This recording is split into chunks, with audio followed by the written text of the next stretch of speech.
এই বাচ্চার কথা কেউ মনে রাখবে না, এই বাচ্চাটার কথা কেউ মনে রাখবে না। 3 মাস পরে, 6 মাস পরে, 1 বছর পরে আরও নতুন ইস্যু আসবে, আরও নতুন পাপ হবে, আরও বড় বড় ঘটনা ঘটবে। এরপরে মানুষ এই বাচ্চাটাকে ভুলে যাবে। এই বাচ্চাটা কি তার মৃত্যু যন্ত্রণা ভুলতে পারবে? তার সম্মানহানি ভুলতে পারবে? তার পিতামাতাকে ভুলতে পারবে? এখন প্রশ্ন হচ্ছে, তার পিতাকেও যদি আমরা জিজ্ঞাসা করি, ইসলামে রেপের শাস্তি হচ্ছে মৃত্যুদণ্ড, আর ব্যভিচারের শাস্তি হচ্ছে অর্ধেক কোমর পর্যন্ত পুঁতে পাথর নিক্ষেপ করে হত্যা করা। এবং বিবাহিত ব্যক্তি হলে এই শাস্তি, অবিবাহিত হলে 100 বেত্রাঘাত, 1 বছরের নির্বাসন এবং সমাজ থেকে বয়কট করা। আর ধর্ষণ হলে সরাসরি মৃত্যুদণ্ড। 3 মাস সময় লাগার কথা না, 3 দিনের মধ্যেই করা সম্ভব। এটা শরিয়া আইন, এটা আল্লাহ রাব্বুল আলামিনের শরিয়া বিধান। এখন তারাও কি এটাতে রাজি হবেন? যারা শোক প্রকাশ করছেন তারা কি এই বিধানটা কার্যকর করতে রাজি হবেন? যে ধর্ষককে সবার সামনে প্রকাশ্যে মৃত্যুদণ্ড দেওয়া হোক, শরিয়া আইন কার্যকর করা হোক? রাজি হবেন না। কারণ আপনারা বলবেন এটা করতে গেলে বাংলাদেশ থেকে মৌলবাদী রাষ্ট্র হয়ে যাবে। তো সমস্যার গোড়ায় আপনারা যেতে চান না, ডালপালা নিয়ে নাড়াচাড়া করেন। জেনা ফ্রি মিক্সিংটাকে উন্মুক্ত করে দেওয়া হলো, ছেলে মেয়ের অবাধ বিচরণটাকে উন্মুক্ত করে দেওয়া হচ্ছে। একটা চরম ক্ষুধার্ত মানুষদের সামনে যদি আপনি খাবারকে উন্মুক্ত করে রাখেন, এরপরে যদি কেউ জোর করে খাবার খেয়েও ফেলে, শুধু কি আপনি খাদকের দোষ দিবেন?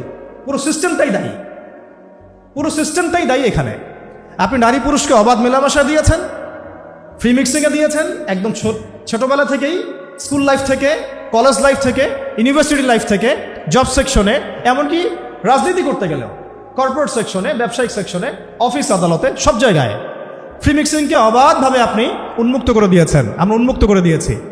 এর উপরে ছড়িয়ে দিয়েছি পর্নোগ্রাফি। পর্নোগ্রাফি সবার ফোনে ফোনে। পর্নোগ্রাফি দেখতে থাকলে একটা মানুষ বাচ্চাকে না, কয়েকদিন পরে পশুর সাথেও জেনা করতে পারে। যদি সামনে দেখেন যে মানুষ পশুর সাথে জেনা করেছে, আপনারা অবাক হতে পারেন, আমি অবাক হব না। কারণ পর্নোগ্রাফি মানুষকে পশুর সাথেও জেনা করতে শেখাবে। বাচ্চা তো কিছুই না। এর উপর আছে বিবাহ বহির্ভূত সম্পর্ক, ব্যভিচার, জিনা, ফ্রি মিক্সিং, ভ্যালেন্টাইন্স ডের মতো দিবসগুলো পালন করে ছেলে মেয়ের অবাধ মেলামেশা। আর এই জেনাগুলোকে আমরা বলছি কাছে আসার গল্প, যেখানে ওর উপরে 100 বেত্রাঘাতের শাস্তি অলরেডি মজুদ হয়ে গেছে। আর কতগুলো যে জেনা হয়েছে এটা তো আল্লাহ পাক ভালো জানে। একটা দুইটা তো করে নাই, একটার পর একটা চেঞ্জ করেছে। বিবাহিত ব্যক্তি পর্যন্ত অন্যের স্ত্রীর সাথে জেনা করেছে। আর এটা তো ধর্ম তো অনেক বড় বিষয়, ধর্ম তো অনেক বড় বিষয়। এটা মানবতা বিরোধী অপরাধ, এটা তো মানবতা বিরোধী অপরাধ। এখন সমস্যা কি এক কেন্দ্রিক? এটা বহুমুখী সমস্যা। ফ্রি মিক্সিং রেখেছেন, পর্ন চালু করে দিয়েছেন, এবং সবচেয়ে বড় কথা এর শরঈ বিচারটুকু নিশ্চিত হচ্ছে না। তাহলে সমাজের মধ্যে এগুলো কমবে না বাড়বে? সিম্পল, সমাজের মধ্যে এগুলো বাড়বে। 6টা কাজ করেন, ইনশাআল্লাহ তাআলা কমে যাবে। প্রথমত শরঈ পর্দা নিশ্চিত করেন, দ্বিতীয়ত ফ্রি মিক্সিং বন্ধ করে দেন, তৃতীয়ত আপনারা জেনার শাস্তি চালু করেন, চতুর্থত সমকামিতা বন্ধ করেন, এলজিবিটি বন্ধ করেন, পঞ্চমত ব্যভিচারের যে রজম শাস্তি চালু করেন, শরঈ বিধান চালু করেন, পর্ন সাইটগুলোকে বন্ধ করে দেন, এবং সমাজে তাকওয়া নৈতিকতা শিক্ষাটাকে বাড়িয়ে দেন। দেখেন সমাজে জেনা কমে না বাড়ে। কিন্তু কেউ এই সমস্যার গোড়ায় যাবে না। একটা ইস্যু আসবে, একটা ইস্যু যাবে। আজকে আপনার বোন তো কালকে আমার বোন, কালকে অমুকের বোন, কালকে তার মেয়ে, নিজের ঘর পর্যন্ত চলে আসছে। আর কয়টা রিপোর্টই বা আমাদের সমাজের সামনে আসে? যে কয়েকটা রিপোর্ট সামনে এসেছে এগুলো 50%ও না। বহু মেয়ে এগুলো বলতেও পারেন লজ্জায়। আর আমি তো ওইসব মেয়েদের ব্যাপারে কথা বলা ছেড়ে দিয়েছি, যারা স্বেচ্ছায় নিজের ইজ্জতকে বিলি দেয়। তাদেরকে আমি আমার বোন পরিচয় দিতে লজ্জাবোধ করি। সমাজ থেকে গায়রত, ব্যক্তিত্ব, পর্দা, শালীনতা, হিজাব এগুলো উঠিয়ে দেওয়া হয়েছে। আপনারা কি দ্বীনি অঙ্গনের তসলিমা নাসরিন হতে চান নাকি? তারা কি দ্বীনি অঙ্গনের তসলিমা নাসরিন হতে চান? কেন আপনি একটা ছেলের সাথে হারাম সম্পর্কে জড়াবেন? কেন প্রেম করতে যাবেন? কেন আপনি তার সাথে বাইকে করে ঘুরতে যাবেন? কেন আপনি আপনার বন্ধুদের সাথে ফ্রি মিক্সিংয়ে ঘুরতে চলে গেলেন? 3 দিনের রাস্তা, 7 দিনের রাস্তা, 10 দিনের রাস্তা, অথচ আপনার উপর হজও ফরজ না মাহারাম ছাড়া। না আপনি পর্দা মানছেন, না মাহারাম মানছেন। আর সমাজে না আছে ইসলামী শরিয়া আইন অনুযায়ী বিচার, আর না আছে পর্ন বন্ধের উদ্যোগ, আর না আছে ফ্রি মিক্সিং বন্ধের উদ্যোগ। তো আপনার ইজ্জত চলে গেলে কে ফিরাই দেবে আপনাকে? আমি তো আপনার ভালোর জন্যই কথা বলছি। সমস্যা হচ্ছে আমরা সমস্যার গোড়ায় যেতে চাচ্ছি না। আজকে এই কথাটা আমি এখানে বলতে চাই নাই, শুধু কথা প্রসঙ্গে চলে আসছে যে এই যে মেয়েটা কাতরাতে কাতরাতে মারা গেল আজকে, আপনারা দেখে নিয়েন 3 মাসের মধ্যে এই মেয়েটাকে সবাই ভুলে যান। সমস্যার গোড়ায় আসেন। সমস্যার গোড়া হচ্ছে আল্লাহর জমিনে আল্লাহর দ্বীন ইসলাম বাস্তবায়ন না হওয়া পর্যন্ত এই মানবতার মুক্তির কোনো রাস্তা নাই। আল্লাহর কসম করে বলতেছি, আল্লাহর জমিনে ইসলাম, কোরআন, সুন্নাহ, রাসূলের আদর্শ বাস্তবায়ন হওয়ার আগ পর্যন্ত এই জাতির স্বাধীনতা বলে কোনো শব্দ নাই। এই মানবতার মুক্তির কোনো পথ নাই। কেউ আমরা স্বাধীন না, কেউ আমরা আমাদের ইনসাফ ন্যায্য অধিকারটুকু পাবো না। কালকে আপনার ঘরে এই সমস্যাগুলো আসলে আপনি এটাকে প্রতিহত করতে পারবেন না। বিচার চেয়ে বেড়াবেন এক মন্ত্রণালয় থেকে আরেক মন্ত্রণালয়, ফাইল ঘুরতে থাকবে, আপনার কেস বন্ধ হয়ে যাবে, আপনার বোনের ইজ্জত ফিরে আসবে না। আর রাসূল সাল্লাল্লাহু আলাইহি ওয়াসাল্লামের জামানায় আপনি আমাকে রেপের ঘটনা দেখান কয়টা ঘটেছে? সাহাবীদের জামানায় রেপের ঘটনা দেখান কয়টা ঘটেছে? জেনার ঘটনা দেখান না কয়টা ঘটেছে? ব্যভিচার কয়টা ঘটেছে? চুরি বা কয়টা হয়েছে? ধর্ষণ কয়টা হয়েছে? ডাকাতি কয়টা হয়েছে? একটা দুইটা রেয়ার আপনি ঘটনা দেখাতে পারবেন। এবং যখন সেই ঘটনা ঘটেছে ইনস্ট্যান্ট দেন নবী সাল্লাল্লাহু আলাইহি ওয়াসাল্লাম শরীয়ত আইন বাস্তবায়ন করেছে। তিনি শুধু মানুষকে তাকওয়ার ওয়াজ নসিহত করেন নাই, বরং আল্লাহর আইনও বাস্তবায়ন করেছেন। এই দুইটা সমানুপাতিকভাবে চলতে হবে সমাজের মধ্যে। শুধু তাকওয়ার ওয়াজ করেই সব বন্ধ করা যাবে না, আইনও বাস্তবায়ন করতে হবে। তখন দেখবেন সমাজ সমান্তরালভাবে চলবে, একটা আলোকিত সমাজ বিনির্মাণের দিকে আমরা হাঁটতে পারবো ইনশাআল্লাহ। শুধু আমি ওয়াজ করে যাব, আইনের কোনো বাস্তবায়ন নাই, আবার আইন বাস্তবায়ন নিয়ে কথা বলবো, তাকওয়ার কোনো সমাজ নাই, এভাবে হবে না। দুটো একসাথে চলতে হবে। আমরা দুটো থেকেই সমাজকে বিচ্ছিন্ন করে ফেলছি। স্কুল লাইফ থেকে তাকওয়ার শিক্ষাটাকে আস্তে আস্তে শেষ করে ফেলছি। আমি তো দেখালাম তাকওয়া তো শিখবেন আপনি কোরআন থেকে, হাদিস থেকে, সিরাত থেকে, সেটাই তো আমরা পড়ি নাই। আমি চ্যালেঞ্জ করতে পারি আমাদের স্টুডেন্টদেরকে, আল কোরআনুল কারীমের 10টা সূরার অর্থ তারা বলতে পারবেন না। হাদিসের মধ্যে 100টা হাদিস তারা মুখস্থ বলতে পারবেন না। রাসূল সাল্লাল্লাহু আলাইহি ওয়াসাল্লামের পবিত্র জীবনী তারা 20 বছরে একটা কিতাবও একাডেমিক্যালি পড়েন নাই। ইসলামের ইতিহাসের একটা কিতাব একাডেমিক্যালি পড়ানো হয় নাই। তাজকিয়া সংক্রান্ত একটা কিতাব পড়ানো হয় নাই। ফিকহের উসুলে ফিক ছাড়া আপনি কিভাবে চলবেন? ফিকহের একটা কিতাব পড়ানো হয় নাই। তাহলে এই জাতিটাকে আপনি কিভাবে ইসলামের দিকে নিয়ে আসবেন? শিক্ষা ছাড়া। শিক্ষা না থাকলে, ইলম না থাকলে আমল কিভাবে আসবে? আমল না থাকলে তাজকিয়া কিভাবে আসবে? তাজকিয়া না থাকলে আত্মশুদ্ধি কেমনে আসবে? আর কিভাবে আমরা সৎ পথে থাকবো, অসৎ পথ থেকে দূরে থাকবো? কিভাবে আমাদের মধ্যে আল্লাহ ভীতি জাগ্রত হবে? আর আল্লাহ ভীতি যদি জাগ্রত না হয়, আমি গুনাহ থেকে কেন দূরে থাকবো? যার মধ্যে আল্লাহর ভয় নাই সে গুনাহ থেকে কেন দূরে থাকবে? তার মধ্যে তো আল্লাহর ভয় নাই। তা আমরা তাকওয়া বিবর্জিত সমাজ প্রতিষ্ঠার দিকে এত মেহনত করেছি বিগত প্রায় 50, 60, 70 বছর থেকে। কিন্তু আগামীর বাংলাদেশে আমরা এটা আর দেখতে চাই না। আমরা আগামীর বাংলাদেশে দেখতে চাই প্রত্যেকটা সেক্টরে যেন তাকওয়া নিশ্চিত হয় এমন ব্যবস্থা গ্রহণ করতে হবে। এবং একই সাথে আল্লাহ রাব্বুল আলামিনের জমিনে আল্লাহর বিধানগুলোও বাস্তবায়ন করতে হবে। শুধু তাত্ত্বিক কথাবার্তা বলে, দুঃখ প্রকাশ করে, শোক প্রকাশ করে কোনো লাভ হবে না, যতক্ষণ পর্যন্ত না আমরা আল্লাহ পাকের জমিনে তার আইন এবং বিচারগুলোকে বাস্তবায়ন করতে পারব। আর আল্লাহর কসম করে বলছি, আল্লাহর জমিনে আল্লাহর বিধান বাস্তবায়ন হলে সমাজে পাপের হার তো কমে আসবেই। সমাজে পাপের হার তো কমে আসবে। কোনো কাফের, মুশরিক, মুরতাদ জনগোষ্ঠী আমাদের দিকে চোখ তুলে তাকাতে পারবে না ইনশাআল্লাহ। আমাদেরকে দাসত্ব শৃঙ্খলে আবদ্ধ করতে পারবে না ইনশাআল্লাহ। সব কথার শেষ কথা ভাই, যে আমরা দুনিয়াতে এসেছি লিমিটেড টাইমের জন্য। এই সময়টুকুতে যদি আমরা হেলায় ফেলায় দুনিয়ার জীবনটাকে নষ্ট করি, আমাদের দিনটাকে ঠাট্টা ছলে গ্রহণ করি, কোরআনকে মূল্যায়ন না করি, হাদিসকে মূল্যায়ন না করি, আল্লাহর দেয় এই সুযোগগুলো, রমাদান, এই কোরআন, এই তারাবি, এই তাহাজ্জুদ, এই সাদাকা, এই তাকওয়া, এগুলোকে মূল্যায়ন না করি, তাহলে ক্ষতিগ্রস্ত আমরা হব, আর কেউ হবে না। এই পৃথিবীতে অন্য কেউ হবে না, বরং আমরাই হব। আল্লাহ পাক আমাদের সবাইকে পরকালীন চূড়ান্ত ক্ষতি থেকে আল্লাহ হেফাজত করেন, এবং দুনিয়াতে যে ফিতনা, ফাসাদ, এই রাহাজানি চলছে, এগুলো থেকে মুক্তির পথ যে একমাত্র ইসলাম, এইটা বোঝার তৌফিক আমাদেরকে দান করে। শেষ করার আগে শুধু কয়েকটা 2 মিনিট সময় নিচ্ছি। আমি কয়েকটা জাস্ট পয়েন্ট আপনাদেরকে বলবো, যে রমাদান কেন্দ্রিক এই যে কথাগুলো আসলো, রমাদান কেন্দ্রিক কিভাবে আমরা নিজেদেরকে গড়ে তুলতে পারি। দেখুন, সারা বছর আমরা এদিক ওদিকে ছোটাছুটি করি। আল্লাহ রাব্বুল আলামিন যেহেতু ইবাদত করতে আমাদেরকে পাঠিয়েছেন, এবং আমাদের যেহেতু হায়াত কম, এই কারণে আল্লাহ পাক আমাদেরকে ইবাদতের কিছু মৌসুম দিয়েছেন। যেমন লাইলাতুল কদর, এক রাত ইবাদত করলে 1000 রাতের ইবাদতের, 1000 মাসের ইবাদতের নেকি আমার আমল নামে যুক্ত হবে। ঠিক এইরকম একটা মৌসুম রমাদান। যেটা এতটাই বরকতময় যে এখানে জাহান্নামের দরজা পর্যন্ত বন্ধ, জান্নাতের দরজা খোলা, কবরের আযাব এখানে বন্ধ করে দেওয়া হয়েছে, এখানে শয়তানকে শৃঙ্খলাবদ্ধ করা হয়েছে, রহমত, বারাকা, মাগফিরাত অঝোর ধারায় বর্ষিত হয়েছে। এই মাসেই কোরআন নাজিল হয়েছে। এক একটা সওম চলে যাচ্ছে, এটা তো বিচ্ছেদ, আমাদের সাথে বিচ্ছেদ। এক একটা রাত, এক একটা তারাবি, এই রোজারত অবস্থায় দোয়া কবুল হয়। এই রমাদানেই কেবলা পরিবর্তন, বদরের যুদ্ধ, মক্কা বিজয়, কত ঘটনা ঘটে গেছে।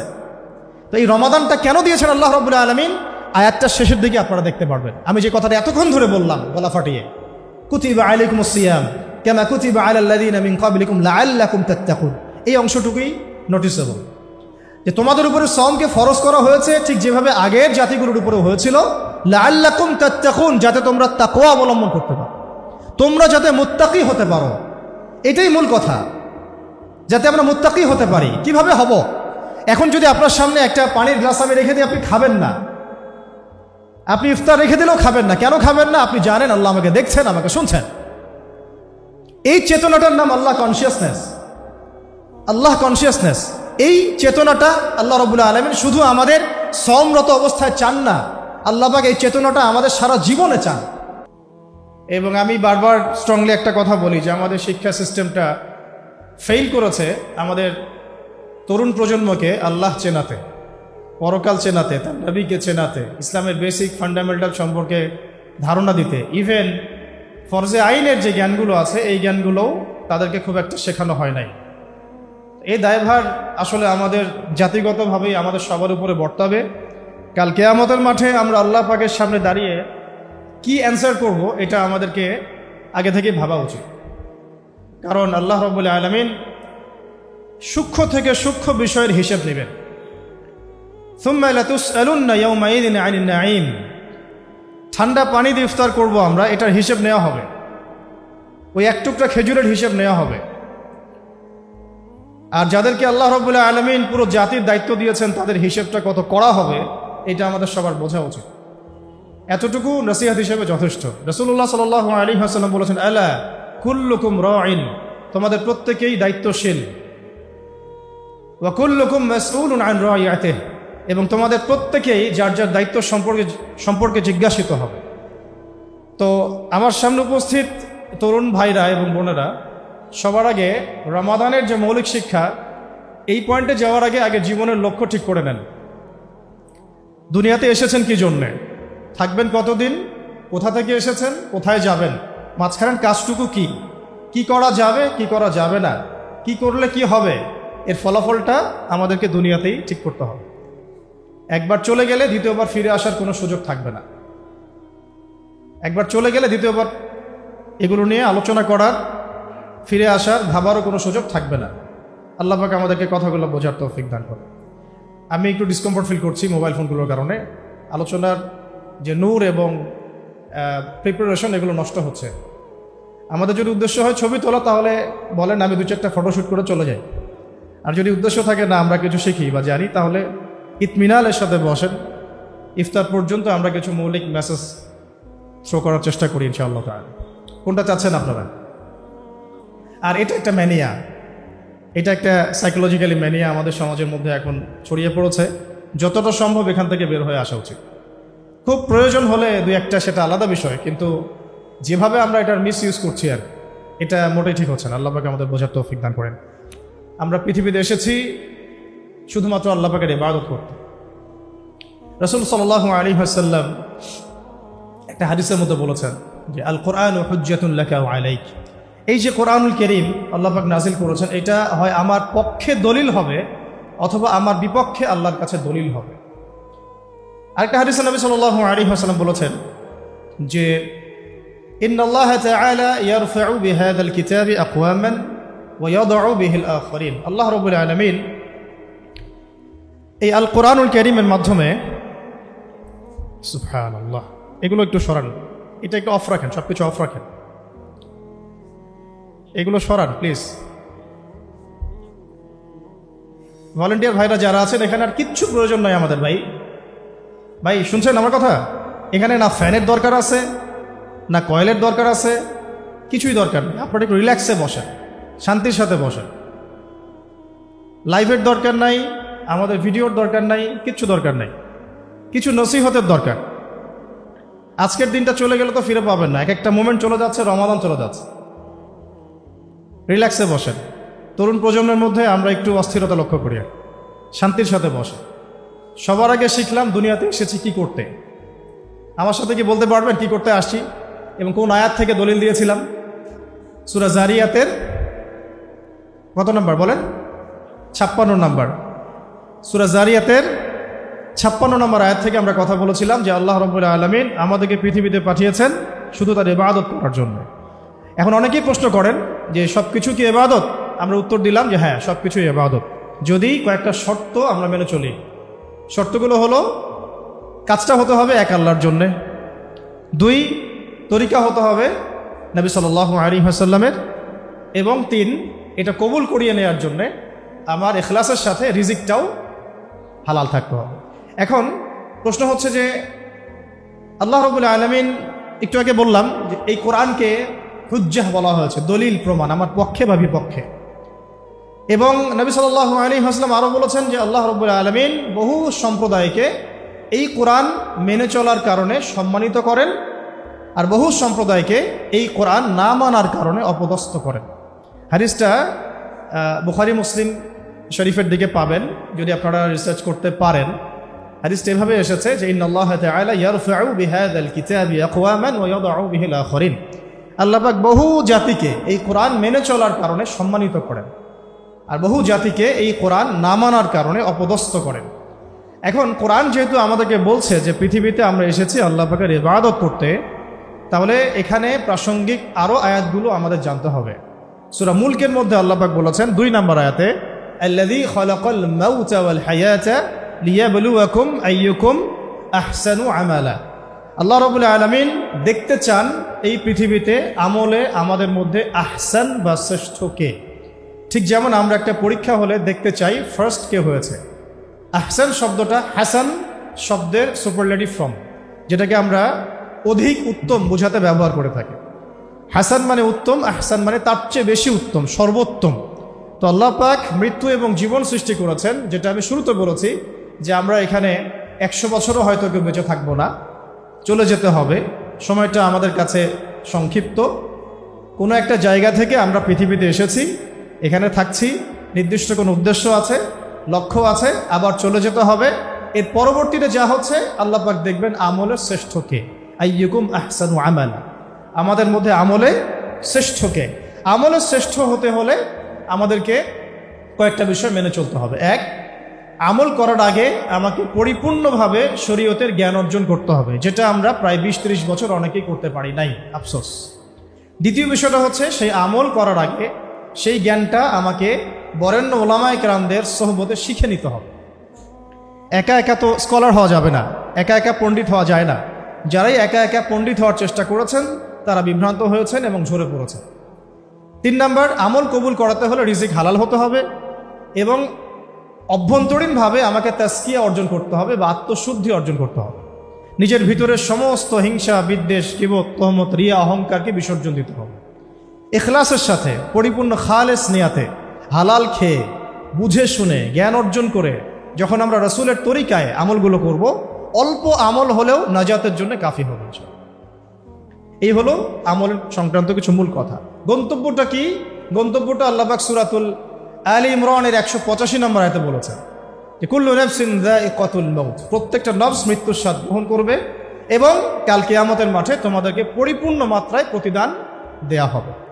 এর পরের অংশটুকুতে আল্লাহ পাক বলেছেন ফামান যুহজিহা আনিন নার ওয়া উদখিলাল জান্নাতা ফাকাদ ফাজ, সেদিন যাদেরকে জাহান্নামের আগুন থেকে বাঁচানো হবে এবং জান্নাতে প্রবেশ করানো হবে, শুধুমাত্র তারাই সফল, আর কেউ সফল। জাহান্নামকে টেনে আনা হবে শিকল দিয়ে এবং তার উপরে পুলসিরাত স্থাপন করা হবে, জান্নাতকে তার পরে রাখা হবে এবং এই পুলসিরাত পার হতে হবে না এমন কোনো ব্যক্তি এই পৃথিবীতে আসেন নাই। নবীগণ, সিদ্দিকগণ, শহীদগণ, সালেহিন, মুমিন, মুসলিম, কাফের, মুশরিক, মুরতাদ, মুনাফিক সবাইকেই পার হতে হবে। এটা একটা চিরায়ত সত্য যেটা আমরা কখনোই ডিনাই করতে পারবো না। এবং এটা পার হয়ে যারা জান্নাতে প্রবেশ করতে পারবেন ইনশাআল্লাহ আজ্জা ওয়া জাল, আল্লাহ পাক যেন আমাদেরকে তৌফিক দান করেন, তারাই শুধুমাত্র সফল, আর কেউ সফল না।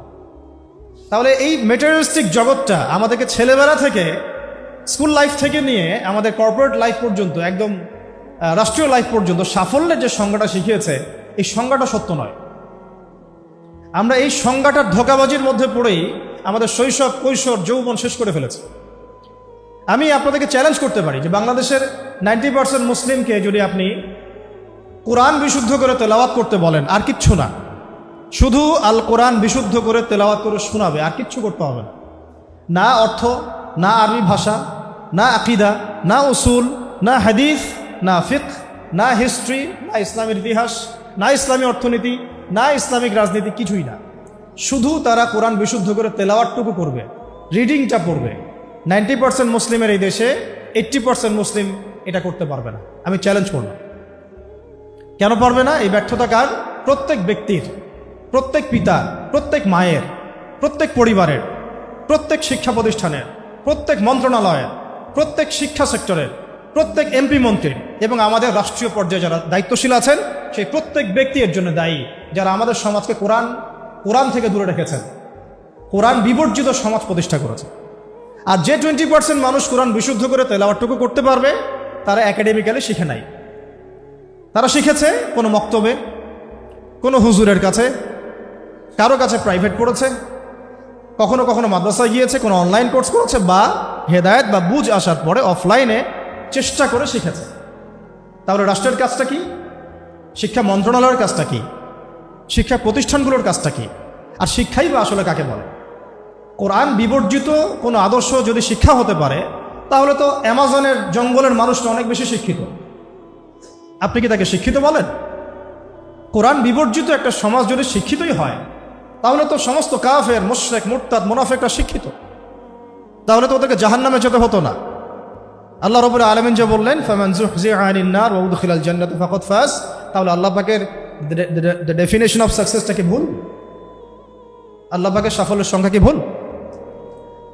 এরপরে আসেন কোরআনের অর্থ বোঝার বিষয়, এর আদেশ মানার বিষয়, নিষেধ বর্জন করার বিষয়, এর আইনগুলো বাস্তবায়নের বিষয়।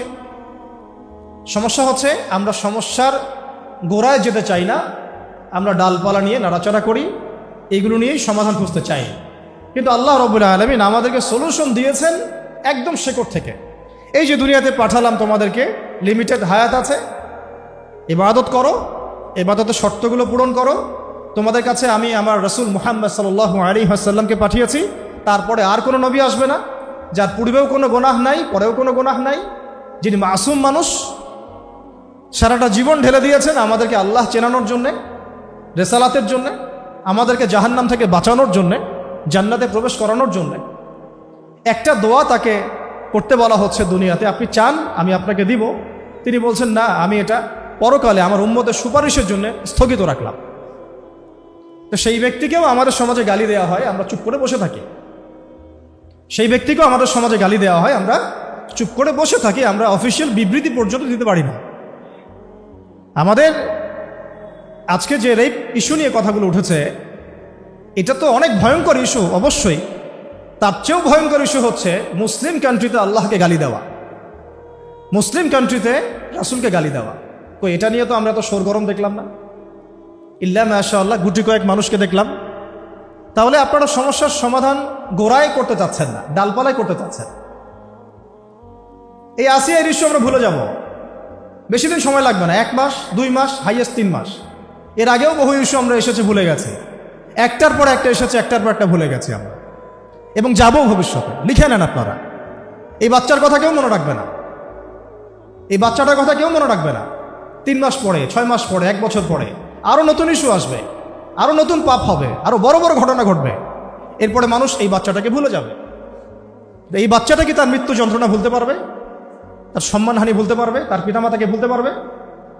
এখন প্রশ্ন হচ্ছে, তার পিতাকেও যদি আমরা জিজ্ঞাসা করি, ইসলামে রেপের শাস্তি হচ্ছে মৃত্যুদণ্ড, আর ব্যভিচারের শাস্তি হচ্ছে অর্ধেক কোমর পর্যন্ত পুঁতে পাথর নিক্ষেপ করে হত্যা করা, এবং বিবাহিত ব্যক্তি হলে এই শাস্তি, অবিবাহিত হলে 100 বেত্রাঘাত, 1 বছরের নির্বাসন এবং সমাজ থেকে বয়কট করা। আর ধর্ষণ হলে সরাসরি মৃত্যুদণ্ড। 3 মাস সময় লাগার কথা না, 3 দিনের মধ্যেই করা সম্ভব। এটা শরিয়া আইন, এটা আল্লাহ রাব্বুল আলামিনের শরিয়া বিধান। এখন তারাও কি এটাতে রাজি হবেন? যারা শোক প্রকাশ করছেন তারা কি এই বিধানটা কার্যকর করতে রাজি হবেন? যে ধর্ষককে সবার সামনে প্রকাশ্যে মৃত্যুদণ্ড দেওয়া হোক, শরিয়া আইন কার্যকর করা হোক? রাজি হবেন না। কারণ আপনারা বলবেন এটা করতে গেলে বাংলাদেশ নাকি মৌলবাদী রাষ্ট্র হয়ে যাবে। তো সমস্যার গোড়ায় আপনারা যেতে চান না, ডালপালা নিয়ে নাড়াচাড়া করেন। জেনা ফ্রি মিক্সিংটাকে উন্মুক্ত করে দেওয়া হলো, ছেলে মেয়ের অবাধ বিচরণটাকে উন্মুক্ত করে দেওয়া হচ্ছে। একটা চরম ক্ষুধার্ত মানুষদের সামনে যদি আপনি খাবারকে উন্মুক্ত করে রাখেন, এরপরে যদি কেউ জোর করে খাবার খেয়েও ফেলে, শুধু কি আপনি খাদকের দোষ দিবেন? পুরো সিস্টেমটাই দায়ী, পুরো সিস্টেমটাই দায়ী। এখানে আপনি নারী পুরুষকে অবাধ মেলামেশা দিয়েছেন, ফ্রি মিক্সিংয়ে দিয়েছেন, একদম ছোটবেলা থেকেই, স্কুল লাইফ থেকে, কলেজ লাইফ থেকে, ইউনিভার্সিটি লাইফ থেকে, জব সেকশনে, এমনকি রাজনীতি করতে গেলেও, কর্পোরেট সেকশনে, ব্যবসায়িক সেকশনে, অফিস আদালতে, সব জায়গায় ফ্রি মিক্সিংকে অবাধভাবে আপনি উন্মুক্ত করে দিয়েছেন, আমরা উন্মুক্ত করে দিয়েছি। এর উপরে ছড়িয়ে দিয়েছি পর্নোগ্রাফি। পর্নোগ্রাফি সবার ফোনে ফোনে। পর্নোগ্রাফি দেখতে থাকলে একটা মানুষ বাচ্চাকে না, কয়েকদিন পরে পশুর সাথেও জেনা করতে পারে। যদি সামনে দেখেন যে মানুষ পশুর সাথে জেনা করেছে, আপনারা অবাক হতে পারেন, আমি অবাক হব না। কারণ পর্নোগ্রাফি মানুষকে পশুর সাথেও জেনা করতে শেখাবে। বাচ্চা তো কিছুই না। এর উপর আছে বিবাহ বহির্ভূত সম্পর্ক, ব্যভিচার, জিনা, ফ্রি মিক্সিং, ভ্যালেন্টাইন্স ডের মতো দিবসগুলো পালন করে ছেলেমেয়ের অবাধ মেলামেশা। আর এই জেনাগুলোকে আমরা বলছি কাছে আসার গল্প, যেখানে ওর উপরে 100 বেত্রাঘাতের শাস্তি অলরেডি মজুদ হয়ে গেছে। আর কতগুলো যে জেনা হয়েছে এটা তো আল্লাহ পাক ভালো জানে। একটা দুইটা তো করে নাই, একটার পর একটা চেঞ্জ করেছে। বিবাহিত ব্যক্তি পর্যন্ত অন্যের স্ত্রীর সাথে জেনা করেছে। আর এটা তো ধর্ম তো অনেক বড় বিষয়, ধর্ম তো অনেক বড় বিষয়। এটা মানবতা বিরোধী অপরাধ, এটা তো মানবতা বিরোধী অপরাধ। এখন সমস্যা কি এককেন্দ্রিক? এটা বহুমুখী সমস্যা। ফ্রি মিক্সিং রেখেছেন, পর্ন চালু করে দিয়েছেন, এবং সবচেয়ে বড় কথা এর শরঈ বিচারটুকু নিশ্চিত হচ্ছে না। তাহলে সমাজের মধ্যে এগুলো কমবে না বাড়বে? সিম্পল, সমাজের মধ্যে এগুলো বাড়বে।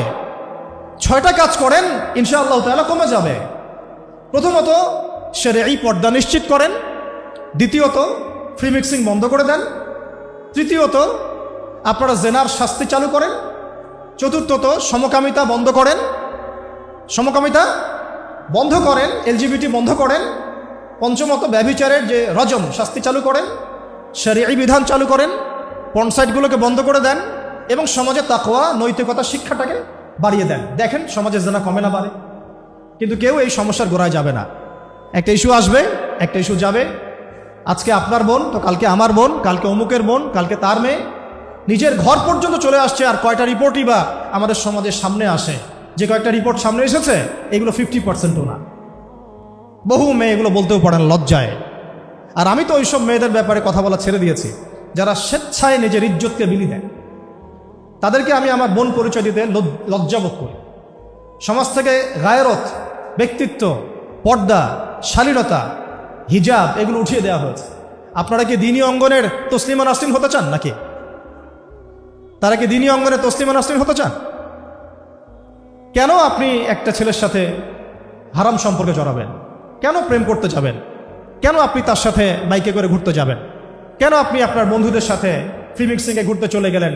3 দিনের রাস্তা, 7 দিনের রাস্তা, 10 দিনের রাস্তা, অথচ আপনার উপর হজও ফরজ না মাহারাম ছাড়া। না আপনি পর্দা মানছেন, না মাহারাম মানছেন।